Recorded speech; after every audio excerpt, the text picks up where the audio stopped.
ඔයාගේ Facebook profile එකේ screenshot එක මෙන්න මේ විදිහට ලස්සනට හදා ගන්න ඕන නම් මෙන්න මේ ස්ටෙප් ටික ෆලෝ කරන්න. ඉස්සෙල්ම ඔයාගේ Facebook ප්‍රොෆයිල් එකට ගිහිල්ලා මේ විදිහට ස්ක්‍රීන්ෂොට් එකක් ගන්න. ඊට පස්සේ ChatGPT එකට යන්න.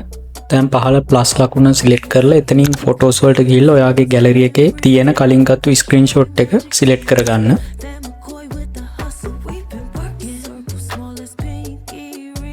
මේකට අදාළ ප්‍රොම්ප්ට් එක කොපි කරලා මෙතන පේස්ට් කරලා ඕකේ දෙන්න. සමහරක් අයට ඩිරෙක්ට්ම මේ ෆොටෝස් ජෙනරේට් වෙනවා. එහෙම නැත්නම් මේ විදිහට ලොකු ඩිස්ක්‍රිප්ෂන් එකක් එනවා. හරි. එහෙම ආවොත් ඔයා යට ආයි ජෙනරේට් කියලා දෙන්න. එතකොට ඔයාට මෙන්න මේ විදිහට ඔයාගේ ස්ක්‍රීන්ෂොට් එකට අදාළ AI වලින් ජෙනරේට් වෙච්ච මෙන්න මේ ලස්සන ටෙම්ප්ලේට් එක ඔයාට බලා ගන්න පුළුවන්. මෙතනින් කැමති එකක් ඔයාට සිලෙක්ට් කරගන්න පුළුවන්. මේකට අදාළ ප්‍රොම්ප්ට් එක ඕනේ අය පල්ලෙහා කමෙන්ට් සෙක්ෂන් එකේ ප්‍රොම්ප්ට් කියලා ටයිප් කරන් යන්න. ගිහින් එන්නම් මේ විදිහට අලුත් දේවල් දැනගන්න ෆලෝ කරන් යන්න.